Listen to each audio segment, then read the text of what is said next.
Je reviens je viens de passer 8 jours en Ukraine là, et j'ai accompagné des volontaires français. C'est-à-dire que vous savez, il y a un certain nombre. Il y a eu un appel au début du président Zelensky qui a demandé à des volontaires internationaux qui souhaitaient, qui avaient des expériences de combat. Et donc j'ai accompagné 3 Français, dont un qui a déjà été militaire avant, et 2 qui avaient combattu ensemble au Rojava avec les Kurdes contre Daesh. Donc des gens qui avaient des expériences militaires. J'ai passé plusieurs jours avec eux et j'ai eu la surprise, et eux aussi, de découvrir in fine que pour pouvoir aller dans l'armée ukrainienne, eh bien, c'est les Américains qui sont à la manœuvre. C'est-à-dire que nous, on a failli se faire arrêter.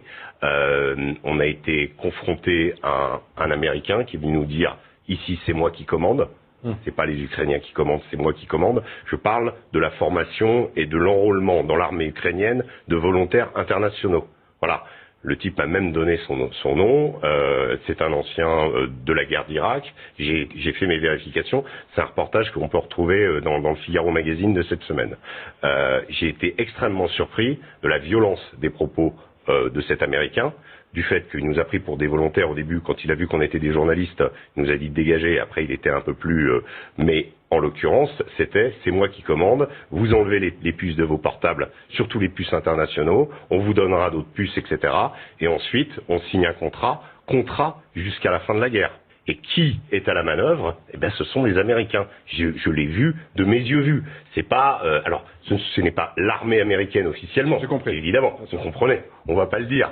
Mais en l'occurrence, c'est quand même quelque chose. Il y a l'empreinte des Américains. Ouais. C'est quand même assez significatif. On sait que là, hier, ils ont envoyé une centaine de nouvelles armes qui s'appellent des Switchblade, qui sont des sortes de drones qu'on envoie par mortier et ensuite qu'on peut téléguider. Donc des nouvelles armes. Officiellement, ils l'ont fait et ils vont le faire. Donc ils ont quand même opéré par rapport à ce que dit Karim, c'est quand même la vérité. Moi, j'ai eu l'impression un petit peu, quelque part, que cette guerre, au-delà de l'aspect romantique, je veux dire, moi j'ai l'impression d'être avec les brigades internationales, et in fine, je me retrouve avec le Pentagone, quoi, en face.